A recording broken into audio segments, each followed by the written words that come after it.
Remarks? Should I? Sure. No, I'm sure we'll cover it all in your questions. Go ahead. What was your message to the Russian foreign minister today, and what is the Trump administration's strategy now to end the Ukraine war? Well, our strategy is to continue to engage all the parties that are involved in finding an outcome to this conflict. We will engage any time that we have an opportunity to do so, like we did today. I echoed what the President has said, both a disappointment and frustration at the lack of progress in peace talks or in a path forward. So we'll continue to engage. We shared some ideas and comments, which I'll take back to Washington as early as this evening in terms of calls and reflected, and perhaps there's something to build on there. So, but it was a frank conversation. It was an important one. We had it, and we talked about some other items as well and related to the war in Ukraine, but that was obviously the first and foremost topic that we discussed. And look, the President's been pretty clear. He's disappointed and frustrated that there's not been more flexibility on the Russian side to bring about an end to this conflict. We hope that can change. And we're going to continue to stay involved where we see opportunities to make a difference. Without speaking for the foreign minister, which I know you don't want to do. Which foreign minister? This. Oh, Sergei Lavrov, yes. Yeah, without speaking for him, did you get the sense that they're moving towards flexibility? Or yeah, I'm not going to characterize our conversation other than to tell you that I expressed what the President has said publicly, which is that we feel as if we've dedicated a lot of time and energy to this matter, and just not enough progress has been made. We need to see a roadmap moving forward about how this conflict can conclude. And then we shared some ideas about what that might look like, and obviously I'll take that back to the President here as early as this evening, and hopefully there's something that we can build on there, but we'll Secretary, find out. a couple of months ago you said that what was necessary to end this war would be a conversation between President Trump and President Putin, but there have now been multiple phone calls between the two of them, and yet the war in Ukraine goes on. Does this speak to any weakness in terms of the President's ability to negotiate an end to this conflict, or why does it persist despite them having spoken? Well, this is a war that the President inherited, right? He got elected and it had already been going on, and no progress had been made to that point towards peace of any kind. In fact, there had not even been any meetings between the Ukrainians and the Russians for quite some time. So while there's been some humanitarian exchanges made, obviously that's our goal here, is to end this war and any role we can play. So this is not a war that started under President Trump. It's a war that wouldn't have happened had he been president, but now it's here. And we'll continue to engage and do everything we can and hopefully make progress. As I said, and I've said repeatedly, look, if we see an opportunity to make a difference in this, we're going to take it and we're going to pursue it. And that's what the President has done. And he deserves tremendous credit for having multiple phone calls with leaders from both countries and anybody else. Mr. Secretary, Russia has launched its most massive attacks in the last 3 days, and you of course saw your counterpart today. Are you willing now to put stronger sanctions on Russia? Well, the President has said that that's an option that's available to him, both under existing authorities, but primarily if the Senate and the House can pass legislation that gives them the opportunity to do that. So we've been engaging with Congress on what that bill would look like. Obviously, the President needs flexibility on how those sanctions would be applied and when, because it gives them maximum leverage in any conversation and negotiation. So he has talked about that as being a real option, and now obviously we've been engaging with the Senate in particular over the last week on what that bill will look like, and the leaders of both chambers have said that they're prepared to begin to move forward on that. We've expressed this to the Russians weeks ago. We told them that the moment would come where something like this could happen, and we'll continue to express it because that's the reality. But has the moment come, or not yet? Well, again, that's the President's decision to make. He's frustrated by the fact that more progress has not been made. Mr. Secretary, there were reports earlier this week that you and the President were unaware that the Pentagon had made a decision to at least temporarily halt the arms shipments to Ukraine. What's your take on that decision by the Pentagon, and what is your general take? Well, I think that decision's that decision unfortunately was mischaracterized. It was a pause pending review on a handful of specific type munitions. That, frankly, is something that is logical that you would do, especially after an extended engagement that we saw both in defense of Israel and in defense of our own bases. And so it was a very limited review of certain types of munitions to ensure that we had sufficient stockpiles. And it's typical when you do these reviews that there's a short-term pause, because if in fact the review comes back that you have a shortage, you can't pull it back once it's been sent. But generally speaking, aid to Ukraine continues along the schedule that Congress appropriated. Which Mr. types were Secretary. paused? Huh? Which types of weapons were paused? Largely defensive in nature. Some were offensive. But again, the ones that were expended in recent conflicts in the Middle East, and again, not because there is a shortage, but because it's prudent to look at it and say, okay, do we have enough of these in our stockpiles for all of our obligations around the world, both in defense of our bases in the Middle East, but also our obligations to our Indo-Pacific partners and any other contingencies that might arise. But in the end, I would say that the overwhelming majority of of military aid that the United States provides Ukraine has never been paused and continues along the same schedules that it's been. I think there's a broader issue unrelated to the pause, and that involves the defense productive capabilities of the West, not just us, but of Europe. As an example, one of the things that the Ukrainians need is more Patriot batteries. There are Patriot batteries available in multiple countries in Europe, yet no one wants to part with them. So I hope that'll change. If in fact that Ukraine is the priority that so many countries in Europe say it is, they should be willing to share batteries that right now they don't have a need to use. So hopefully we'll be able to convince some of our NATO partners to provide those Patriot batteries to Ukraine, because there are a number of countries that have them, but no one wants to part with what they have. So perhaps that'll change. That's important. Mr. Secretary, you mentioned wanting to see a roadmap for how this conflict can conclude.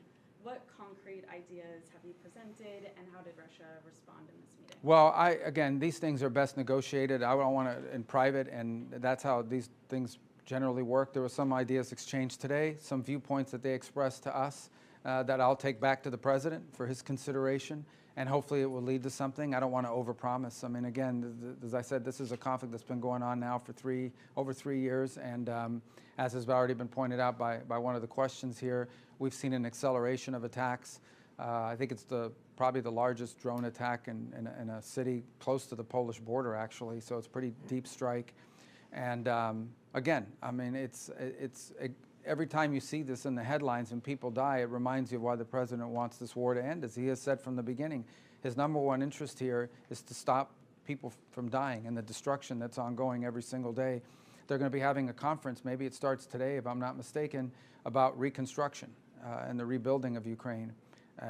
Every time one of these strikes is launched, the price of reconstruction goes up, right? There's also the destruction of the country's capabilities, the country's economic capabilities that has to be added to this. But obviously the loss of life is something of great interest to the president. It's important to note that since January of this year, as an example, just to give you on the Russian side, they've lost 100,000 soldiers, dead. Not injured, I'm talking about dead. And on the Ukrainian side, the numbers are less, but still very significant.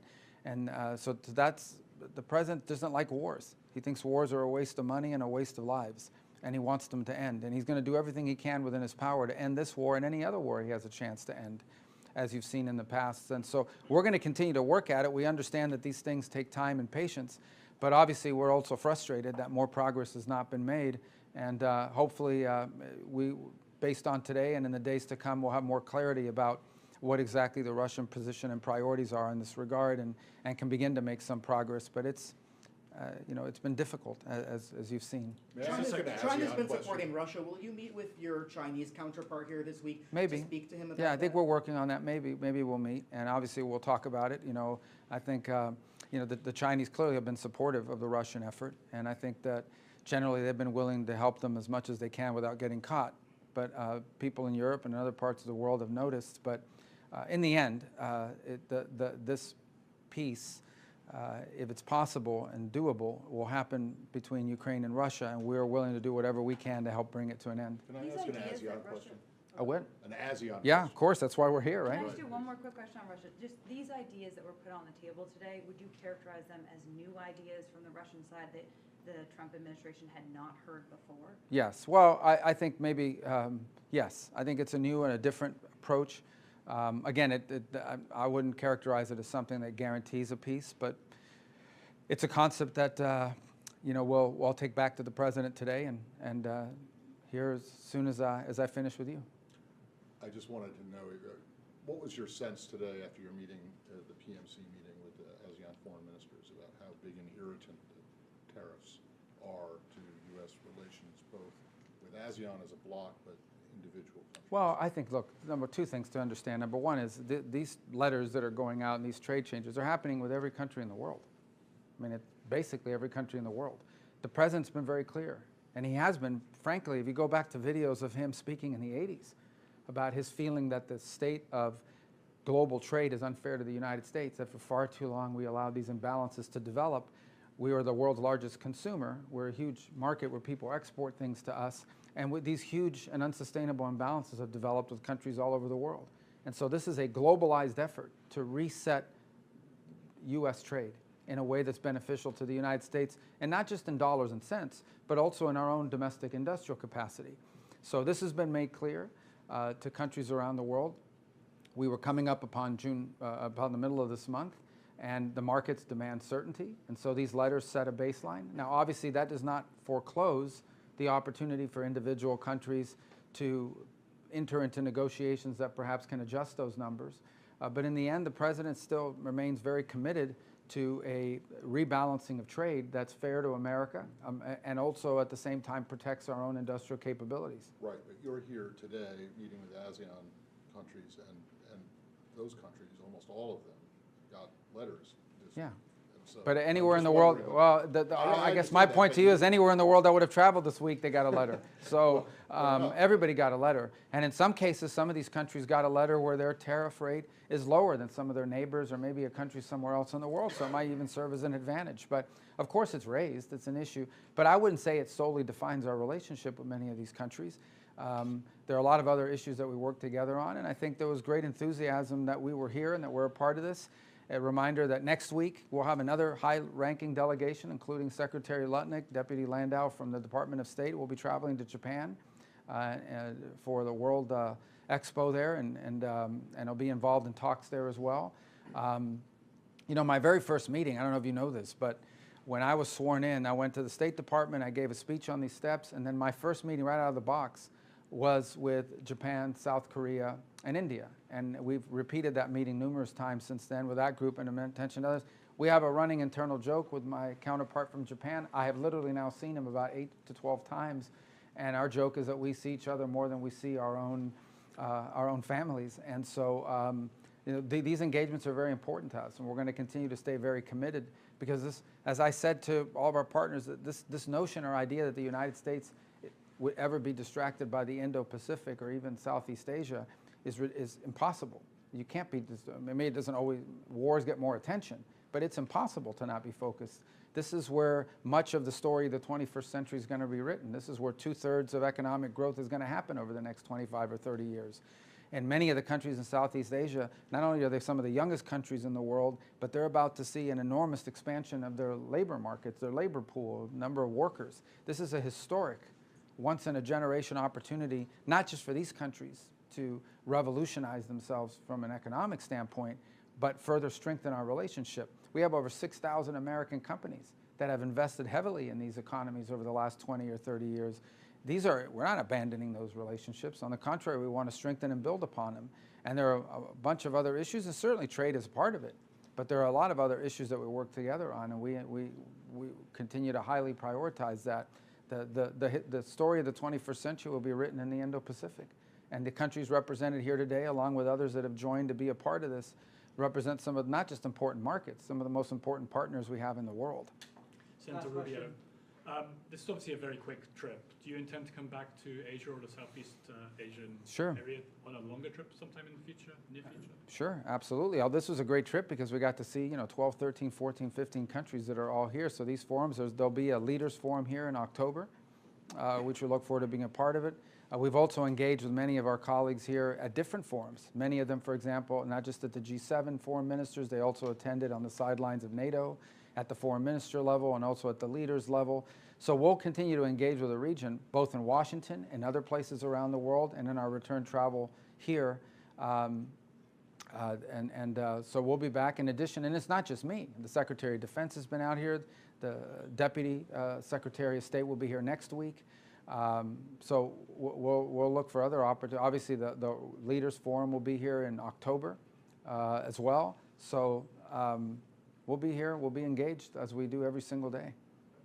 Secretary different. There's a review right now by the administration of the AUKUS deal that the last administration forged, and I think that raises some questions among Asia-Pacific allies and partners about the U.S. defense commitment here in Asia.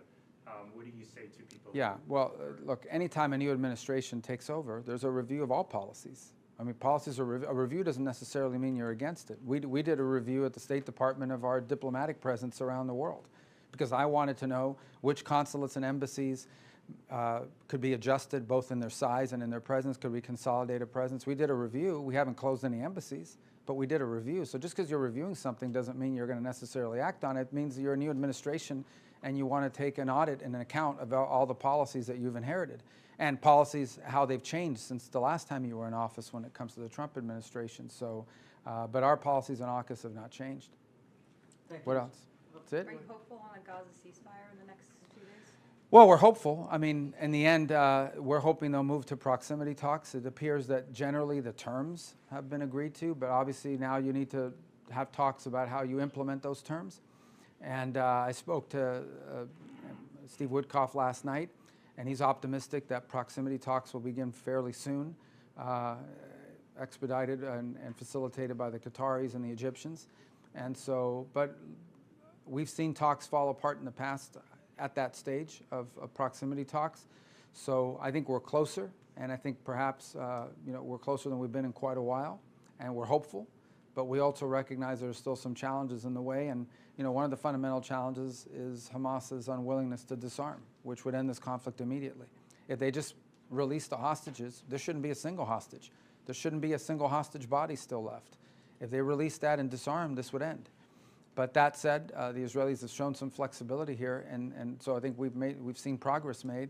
So we're hopeful, but we also understand that these things have been difficult for a reason. But we're hopeful that they can move to proximity talks pretty quickly and go from there and have a ceasefire in place in the near future. Are there any sticking points from the Israeli side, such as on aid or the withdrawal of Israeli troops? Where does that stand? Well, the sticking point would be on the Hamas side. I mean, Hamas basically wants Israel to withdraw completely and allow them to go back to being Hamas. Obviously, the Israelis aren't going to agree to that. I think the easiest way to end this, that's not what the agreement is, but the easiest way to end this is for all the hostages to be released and for Hamas to disarm. Absent that, the Israelis and Hamas, through the mediation of Qatar and Egypt, have reached an understanding on a 60-day ceasefire and some elements of that with regards to humanitarian aid through international agencies resuming and so forth. But now you've got to have talks about how do you implement that. And that's where this has fallen apart in the past. We're hopeful that'll work out. We're doing everything we can. We'd like to see a ceasefire. The president's been clear he wants to see a ceasefire. And we've invested a lot of time and energy. I know Steve Woodcock works every single day on this topic alone. So we've invested a lot of time into that. We'd like to see it happen. Okay? All right. AI impersonator of you, anything you can say? No, it didn't. No, I mean, it could happen to anybody. I mean, everybody, especially if you're a public figure, they just got to get enough, like they could take the interview out of here today and change it around. So, but, as soon as I found out about it last week, I referred it to the FBI, diplomatic security, and others. It won't be the last time you see me or others, for that matter. Maybe some of you will be impersonated. But it's just a reality of this AI technology that's going on, and it's a real threat. How did you find out? Oh, somebody called me. It was a senator that called me and said, "Hey, did you just try to reach me?" And actually sent me a voice recording. It doesn't really sound like me. Maybe you fell for that call, But maybe there was a better one that I didn't see, But it was on Signal, right? So does this? I don't know how they got it, or if it was a voicemail. No, it doesn't matter what form you use. I mean, it doesn't matter if it's Signal or anything else. There are more secure methods. That in Signal, you can create an account with an email address, and that was one of the reasons that they were able to reach out to people and then use the voicemail messages to imitate your voice. I've had people in the past ask me if I texted them. Like within days of becoming Secretary of State, I had foreign ministers calling the State Department asking if I had just texted them. So I don't know, guys. This is just the reality of the 21st century with AI and fake stuff that's going on. It's generally, I communicate with my counterparts around the world through official channels for a reason, and that's to avoid this. Do you have any sense of who the perpetrator is? No, I mean, you're not going to have any sense. The perpetrator is somebody with an AI software. That could be anybody in the world. my sense is the target really isn't me. The target is the people they're reaching out to try to trick them into a call or whatever, and who knows what they do with it. But you're going to hear about this for a long time. I mean, not just me. It'll happen to other people because all you need is a recording of someone's voice and you can come up with it. So, yeah, it's just one of the other great challenges posed to us by AI. I'm sure there's a lot of positive aspects to AI as well, but this ain't one of them.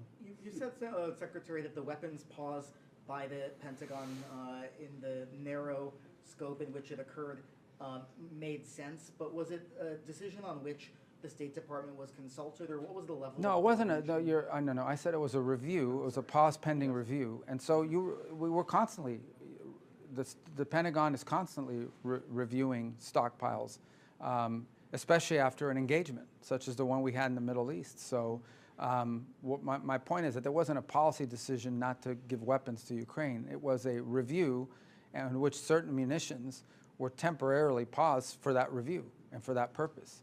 And this reporting out there that there was no awareness of it is not true. Now, but no policy decision was made. In essence, no one ever said we're not sending weapons to Ukraine.